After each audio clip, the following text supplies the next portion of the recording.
ॐ अज्ञानतिमिरन्दस्य ज्ञानाञ्जनशलाकया चक्षुरुन्मिलितं येन तस्मै श्रीगुरवे नमः। श्रीचैतन्यमनोभीष्टं स्थापितं येन भूतले स्वयं रूप कदा मह्यं ददाति स्वपदान्तिकं। वन्देऽहं श्रीगुरो श्रीयुतः पदकमलं श्रीगुरून् वैष्णवांश्च श्रीरूपं साग्रजातां सहगना रघुनाथान्वितं तं सजीवं साद्वैतं सावधूतं परिजनसहितं कृष्णचैतन्यदेवं श्रीराधा कृष्णपादान् सहगना ललिता श्रीविशाखान्वितंश्च। नमो ओं विष्णुपादाय कृष्णप्रेष्ठाय भूतले श्रीमते भक्तिवेदांत स्वामीति नामिने। नमस्ते सरस्वती देवे गौरवाणी प्रचारिणे निर्विशेष शून्यवादी पाश्चात्यदेशतारिणे वञ्चाकल्पतरुभ्यश्च कृपा सिन्धुभ्येव च पतितानां पावनेभ्यो वैष्णवेभ्यो नमो नमः। जय श्री कृष्ण चैतन्य प्रभु नित्यानंद श्री अद्वैत गदाधर श्रीवासादि गौर भक्तवृंद। हरे कृष्णा कृष्णा कृष्णा हरे हरे, हरे राम राम राम हरे हरे। हरे कृष्णा। टेक्स्ट 34। यस्मिन् हरिर् भगवान् युज्यमाना युज्यात्ममूर्तिर्यजतां शमतनोति कामम् अमोघान् स्थिरजग्गमाना अंतर्बहिर्वायुरिवैष आत्मा। Translation. In all sacrificial ceremonies, although sometimes a demigod is worshipped, the Supreme Lord Personality of Godhead is worshipped because He is the super soul of everyone and exists both inside and outside like the air. Thus, it is He only who awards all welfare to the worshipper. तो परीक्षित महाराज, हमने देखा कि पिछले श्लोक में बोल रहे थे कि यज्ञ किसके प्रसन्नता के लिए होता है? यज्ञेश्वर कृष्ण के संतुष्टि के लिए यज्ञ होता है। तो ये श्लोक में परीक्षित बता रहे हैं कि कभी कभी यज्ञ एक देवता के लिए किया जाता है, पर फिर भी ऐसे यज्ञ में जो अंतिम आहुति है कृष्ण के लिए दिया जाता है, कृष्ण के संतुष्टता के लिए। क्यों? क्योंकि कृष्ण परमात्मा के रूप में सबके हृदय में है, सर्वव्यापी है। जैसा हवा होता है, अंदर भी रहता है और बाहर भी है। हमारे शरीर के अंदर हवा है और शरीर के बाहर हवा है, तो वैसे ही कृष्ण बाहर भी है और हर एक व्यक्ति के अंदर भी है। तो इसलिए जो यज्ञ का अंतिम आहुति अंततः कृष्ण को प्रसन्न किया जाता है। Thus it is He only who awards all welfare to the worshipper. तो इसलिए कृष्ण ऐसे व्यक्ति हैं जो लोग पूजा करते हैं अलग अलग देवताओं का भी, अल्टीमेटली जो फल है वो कृष्ण से ही आता है। तो भगवान गीता में बताते हैं कि कोई देवता को प्रसन्न करेगा, पर देवता ऐसे जो उनके उपासक हैं उनको वरदान देते हैं, पर देवता को शक्ति कहाँ से आता है? कृष्ण से ही आता है। तो अल्टीमेटली कृष्ण ही हर एक व्यक्ति के इच्छा को पूरा करते हैं। Purport. It is even sometimes seen that demigods like Indra and Chandra are worshipped and offered sacrificial awards. Yet the rewards of all such sacrifices are awarded to the worshipper of the Supreme Lord, and it is the Lord only who can offer all welfare to the worshipper. तो कभी कभी देखा जाता है कि लोग इंद्र की या चंद्र की पूजा करते हैं, और ऐसा बाहरी दृष्टिकोण से ऐसा प्रस्तुत होता है कि इंद्र और चंद्र उन ये जो उपासक हैं उनकी इच्छाओं को पूरा कर रहे हैं, पर अल्टीमेटली जो शक्ति आता है उनका वो कृष्ण से ही आता है। The demigods also worshipped can not do anything without the sanction of the lord, because the lord is the super soul of every one, both moving and non moving. पर ऐसे जो देवता हैं भगवान के अनुमति के बिना वो किसी को वर दे ही नहीं सकते।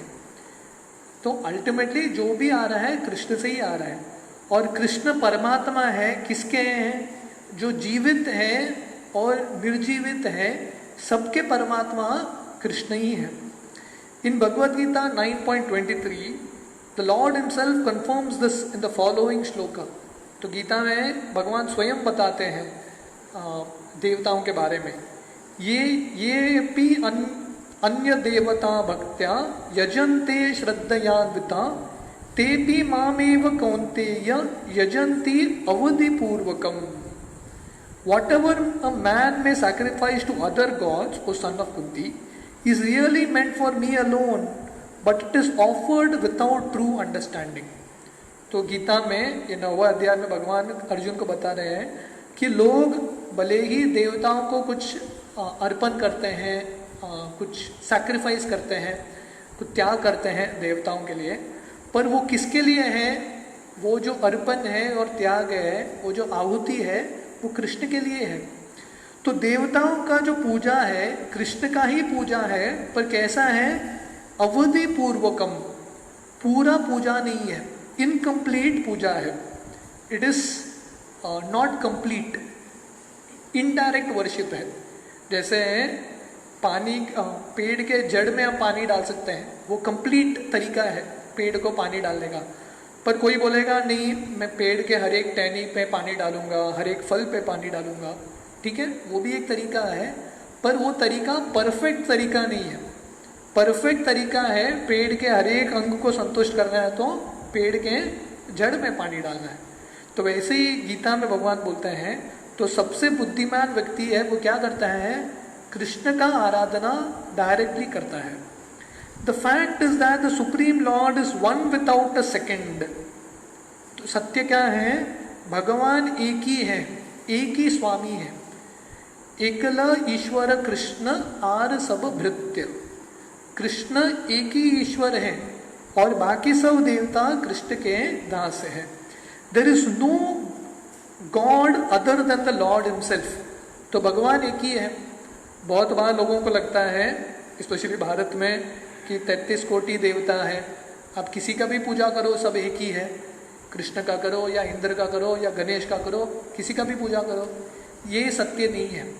भगवान एक ही है और वो कृष्ण है। Thus the supreme Lord is eternally transcendental to the material creation.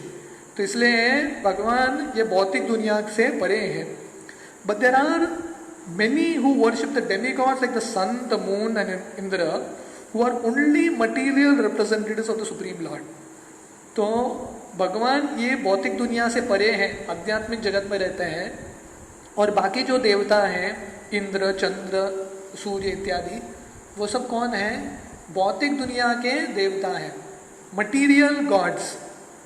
उनमें और भगवान में बहुत फर्क है। A learned scholar or devotee, however, knows who is who. तो इसलिए जो बुद्धिमान व्यक्ति है, जो भक्त है, कौन है भक्त को पता है। भक्त सबका तुलना एक समान नहीं करते। हाँ, भक्त हर एक को आदर देते हैं, पर पूर्ण पुरुषोत्तम भगवान कौन है भक्त को पता है। Therefore, he directly worships the Supreme Lord and is not diverted by the material qualitative representations. इसलिए ऐसे जो भक्त हैं, जो बुद्धिमान है, गीता में भगवान बोलते हैं सुमेधस, जो एक्चुअली बुद्धिमान है वो कृष्ण की सेवा करते हैं। और भगवान बोलते हैं कि जो देवताओं की पूजा करते हैं वो कैसे हैं? अल्पमेधस, उनका जो बुद्धि है कम है।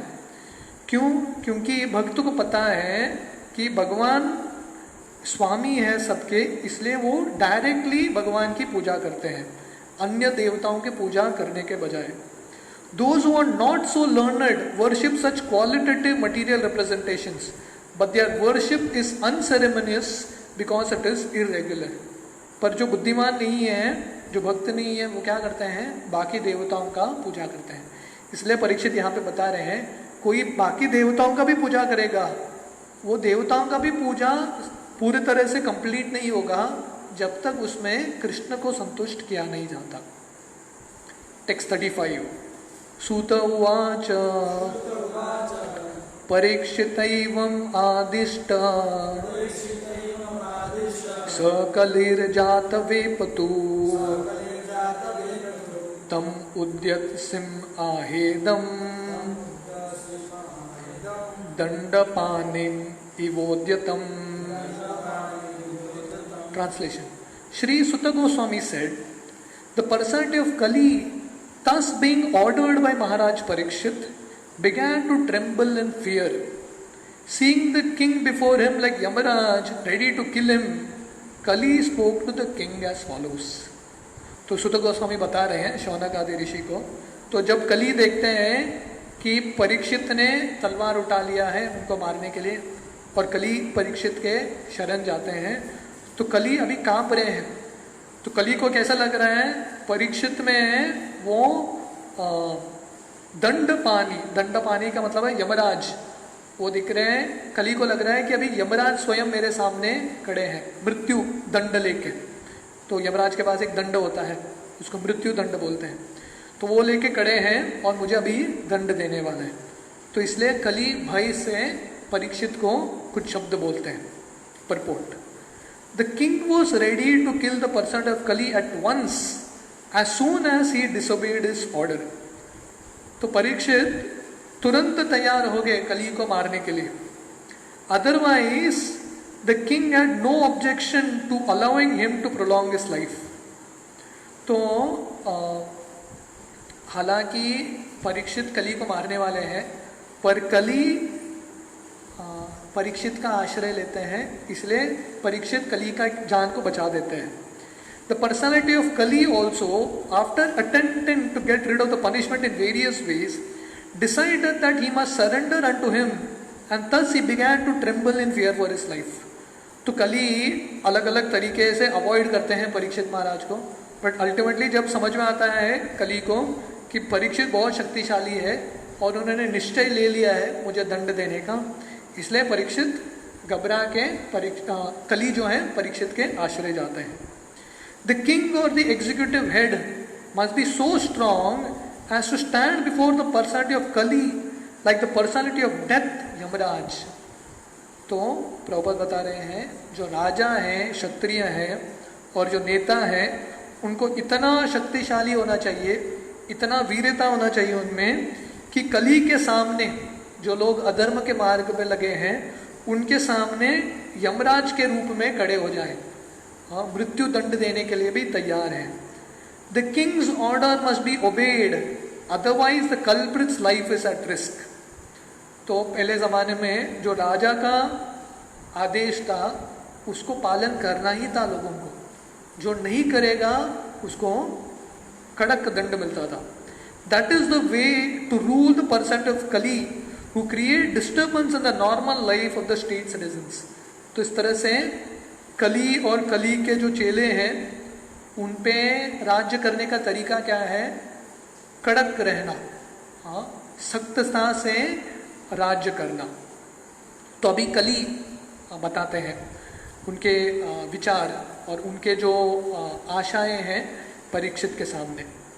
टेक्स्ट 36. कलिर उवाच यत्र क्वा वात वत्स्यामि सार्वभौमा तवाज्ञया लक्ष्य से तत्र तत्रापि त्वामातेषु शरासनम. Translation. O your majesty, though I may live anywhere and everywhere under your order, I shall but see you with bow and arrows wherever I look. तो परीक्षित जब कली परीक्षित के आश्रय जाता है तो परीक्षित क्या बोलते हैं उनको? वो बोलते हैं कि मैं आपकी ज़िंदगी को माफ़ कर दूंगा, पर आप मेरे राज्य में रुकिए मत, मेरे राज्य से बाहर चले जाइए। तो अभी कली बता रहे हैं परीक्षित महाराज को कि मैं कहीं पे भी जाऊंगा आप रहेंगे ही रहेंगे, क्योंकि पूरे दुनिया का सम्राट आप हैं। तो मैं कहाँ जाऊँ, मैं कहीं पे भी जाऊंगा, हर जगह आपका ही राज्य है। इसलिए तो that's why Kali is saying here, तो I may live anywhere and everywhere under your order, I shall see you with bow and arrows wherever I look. तो परीक्षित का इतना कंट्रोल था उनके राज्य पे कि कली बता रहे हैं मैं किधर भी जाऊं आप पहुंच जाएंगे आपके बाण और धनुष को लेके, और फिर से आप मुझे दंड देंगे। परपोर्ट, द पर्सन ऑफ कली could see that Maharaj Parikshit was the emperor of the world, and thus anywhere he might live he would have to meet the same mood of the king। तो कली बता रहे हैं परीक्षित को कि आप पूरे दुनिया के सम्राट हैं, सब देशों के सम्राट आप ही हैं, इसलिए मैं कहीं पे भी जाऊंगा मुझे आपका ये जो रूप है वो फिर से देखना पड़ेगा, फिर से आप आएंगे मुझे दंड देने के लिए। The personality of Kali was meant for mischief and Maharaj Parikshit was meant for subduing all kinds of mischief mongers, especially the person of Kali. तो कली का मतलब है, कली जो पुरुष के रूप में है यहाँ पे सामने, तो कली किसके लिए आते हैं, मिस्चिफ मतलब उतल करने के लिए, गलत कार्य करने के लिए। और परीक्षित किसके लिए हैं, ऐसे जो लोग हैं गलत कार्य करते हैं उनको सीधा करने के लिए परीक्षित हैं। तो जहाँ पे परीक्षित जैसा राजा रहेंगे वहाँ पे कली का जगह ही नहीं है। It was better therefore for the person of Kali to have been killed by the king then and there instead of being killed elsewhere. इसलिए कली बोलते हैं इनडायरेक्टली कि मैं अभी आप मुझे छोड़ देंगे, पर यहाँ से मैं किधर और जाऊँगा, मैं वहाँ पे गड़बड़ करूँगा क्योंकि मेरा स्वभाव है, मैं कुछ ना कुछ करते रहूँगा, तो वहाँ पे भी आके आप मुझे मार देंगे। उससे अच्छा इधर ही मार दो क्योंकि थोड़े समय से बच जाऊँगा, फिर से आप आ जाएंगे।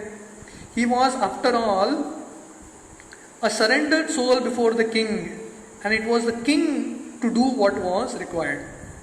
तो कली राजा परीक्षित को बता रहे हैं कि मैं भी आपका, अभी मैंने आपका आश्रय ले लिया है तो मैं भी आपका प्रजा हूँ, इसलिए आपका हक है, आप जो चाहिए मेरे साथ कर सकते हैं।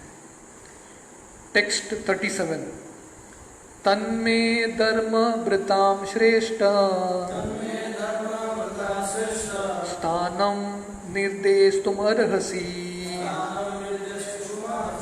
यत्रैव नियतो वत्स्य आतिष्ठं स्ते नुशासनम।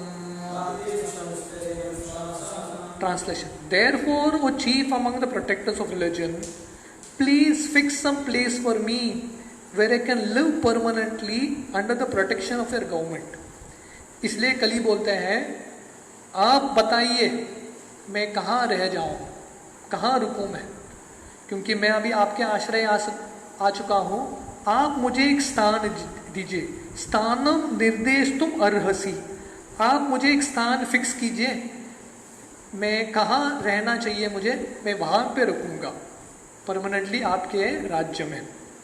परपोर्ट, द पर्सन ऑफ कली addressed Maharaj Parikshit as the chief amongst the protectors of religiosity because the king refrained from killing a person who surrendered unto him। तो कली जो हैं परीक्षित महाराज को बताते हैं, संबोधित करते हैं कि तन्मे धर्म वृताम श्रेष्ठ, जो लोग धर्म का पालन करते हैं, धर्म की रक्षा करते हैं, उसमें से आप श्रेष्ठ हैं। क्यों? क्योंकि कली ने अभी स्वयं परीक्षित के उदाहरण से देखा कि हालांकि कली इतना जो अधर्मिक कार्य कर रहा था, बैल और गाय को कष्ट दे रहा था, पर जब वो परीक्षित के आश्रय जाता है परीक्षित उसको माफ करते हैं, क्योंकि परीक्षित धर्म के मार्ग पे हैं, और धर्म के मार्ग पे जो क्षत्रिय हैं जो उनके आश्रय जाते हैं उनको उनकी रक्षा करते हैं। A surrendered soul should be given all protection even though he may be an enemy. तो प्रभुपाद ने पहले भी बताया कि जो लोग हमारा आश्रय लेते हैं, स्पेशली जो क्षत्रिय राजा का आश्रय लेते हैं, उसको हमेशा उसकी रक्षा होनी चाहिए, अगर वो शत्रु भी रहेगा तो। That is the principle of religion, ये धर्म के सिद्धांत हैं। तो इसलिए पहले ज़माने में जो क्षत्रिय भी होते थे और क्षत्रिय जो युद्ध भी करते थे, वो धर्म के अनुसार हुआ करता था। And we can just imagine what sort of protection is given by the personality of God to the persons who surrender unto him, not as an enemy but as a devoted servitor. तो प्रभुपाद बता रहे हैं कि कोई राजा के पास या क्षत्रिय के पास, जिसके पास स्वामित्व का भावना है, उसके पास जाके बोलता है माफ़ करो मुझे, मैं आपके आश्रय आ गया, वो व्यक्ति बोलता है ठीक है माफ़ कर दिया, तू भी क्या याद रखेगा, चलो जाओ, छोड़ दिया तुमको। हाँ, क्योंकि उसमें भी एक वीर्यता आता है।